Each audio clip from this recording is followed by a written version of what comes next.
Hello, welcome back. We are now in the last stretch of the Family Resource Program Family Violence Prevention Toolkit. Here is where we are going to look at a method for reflective practice. This one is called Write Twice, W-R-I-T-E, twice. It's a narrative reflective practice.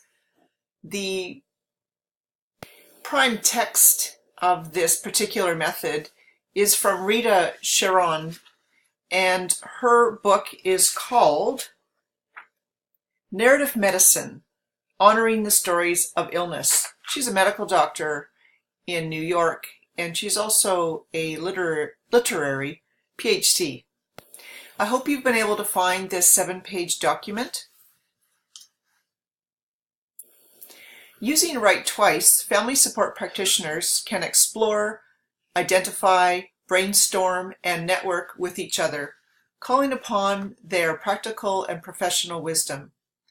Narrative writing helps practitioners find the clues and then interpret the clues so that practitioners can partner in a healthy way with participants in their own exploration, discovery, development, health, and growth. Carl Dunst, who is the Family Resource Program guru, he asserts that all parents have strengths and capacity to become more competent, given the proper kinds of supportive experiences.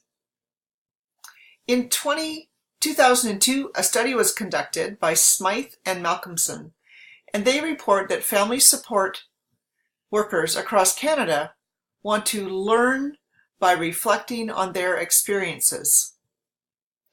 Narrative writing strengthens the practitioner, the program, the choices of education, and ultimately the families attending the program. Reflective practice will make visible the invisible. The Write Twice narrative reflective practice is simple in design. As a practitioner, you are going to think about something that has captured your heart, and you are going to write about it. Now, some people like to draw, or they want to speak into their phones to record it. Somehow you want to capture that. And then you give it some time, and then you pick up the piece again. And now you read it as a narrative, and you reflect on what you are reading.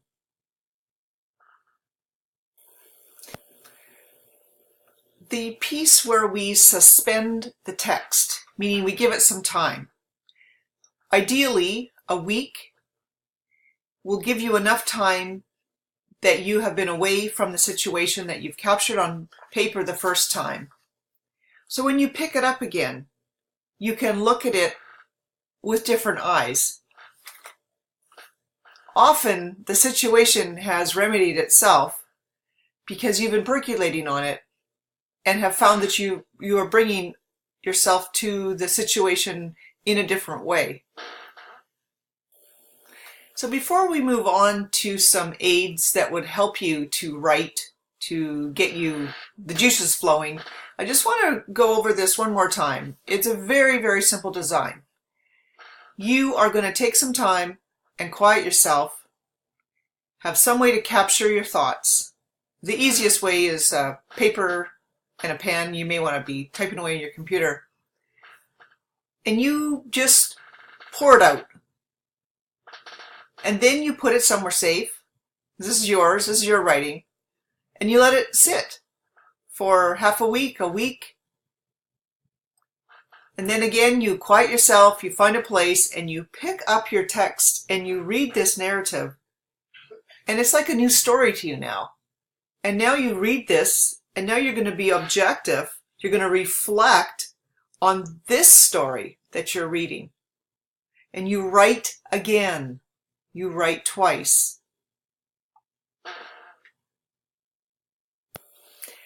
These 5 frames and 4 divides are captured within Rita Charon's text of her narrative medicine. Applying them for our purposes. You've written your text, you've got your narrative sitting in front of you, and now you can examine it. You can use time as a way to look at what you've captured on paper. Think about the beginning and the middle and the end of an event. So where is this story, where is this text located in the relationship? For instance, the family resource programs continually see families, yet the families only see family resource programs from their child's birth to their 6th birthday. So we're viewing time differently. And what about you, the unique you, being the research tool of this inquiry? Each story is irreplaceable. The family, the parent, the caregiver, the child is unique. We haven't generalized this narrative. It's a specific story. So you think about that when you are reflecting back on your narrative. And think of it in that regard. Another frame to put your second time you're going to write about your text, about your narrative, your story, is think about why and how. Every story has a plot, and the series of events relate to each other and they unfold. And we want to find some order in there. So we map out the beginning, middle, and end to measure the change, take some meaning from it. Can we live without a diagnosis of shame or blame? Through narrative, through story, we can imagine other causes and factors and sketch out some varied plot lines of the varied people in the story. And a fourth way to consider would be how we exist in relation to others. What are our connections? We are transformed by human relation and by story. Someone tells someone else about something that happened. And family resource program work depends on intersubjectivity. We exist as a petri dish for connections to develop and grow. Practitioners' work, we become experts in connections at all levels. Writing or telling gives speakers authority, an opportunity to reveal ourselves. The fifth frame that Sharon describes is ethics and diligently using the power that we have, the position that we have when we are in our programs.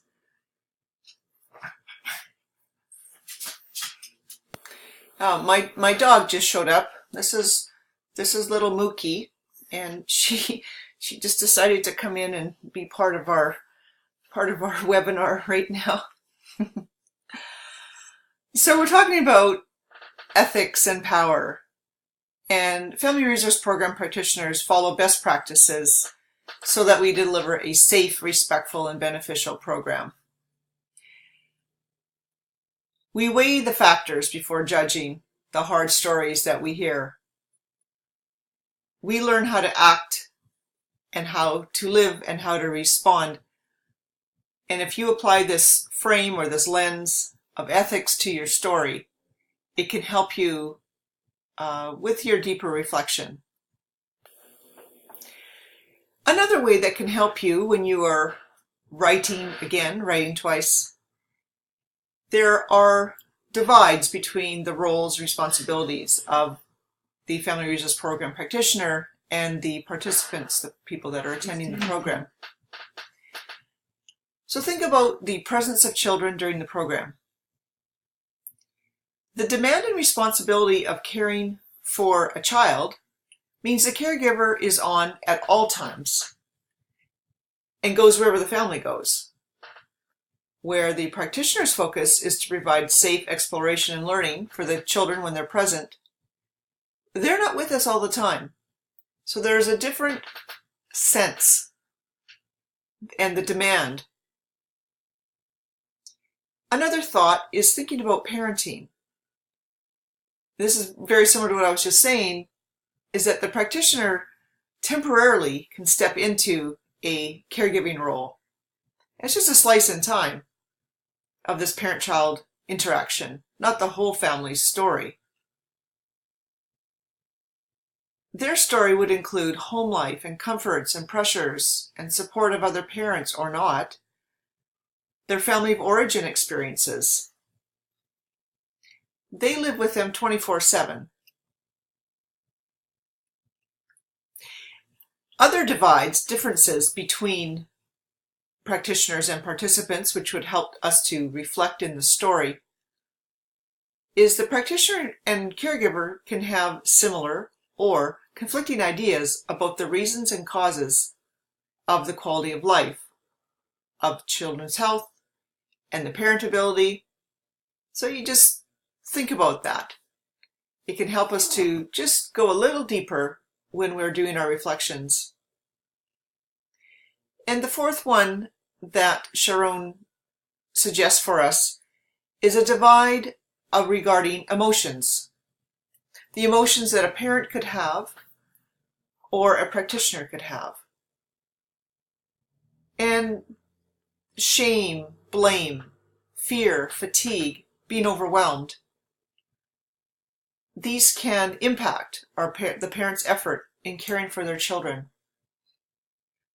And the practitioner's approach is to be sensitive in order to build the relationship and not reinforce those emotions, which has to do with ethics if we were to overstep our bounds with the role that we have.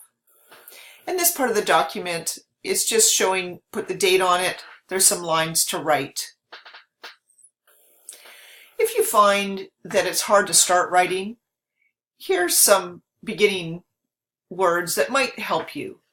If you write down, I'm picturing, or this makes me think of, or I wonder, it might help you to get out the feelings and remember. It might be a trigger for you to remember what it is you wanted to put down on paper to help yourself. These are the references of this particular program that was developed in 2013. The Carl Dunst, you can Google him, look him up. He is amazing, and you will be quite encouraged by what you read from what he has researched and the way his approach with families. The research, the pilot of the team that was using the Write Twice method here for narrative reflective practice found that they really could dig a little deeper and come up with solutions that they had no idea that things could go a certain way, because the situation felt so close and they couldn't think of a solution that would be a workable one. But giving it time, writing once, letting it sit, and then writing again, write twice, the practitioners found that they came up with ideas and approaches and ways to see things from a different angle that was very, very, very helpful. So in closing, I really encourage you to pick up reflective practice.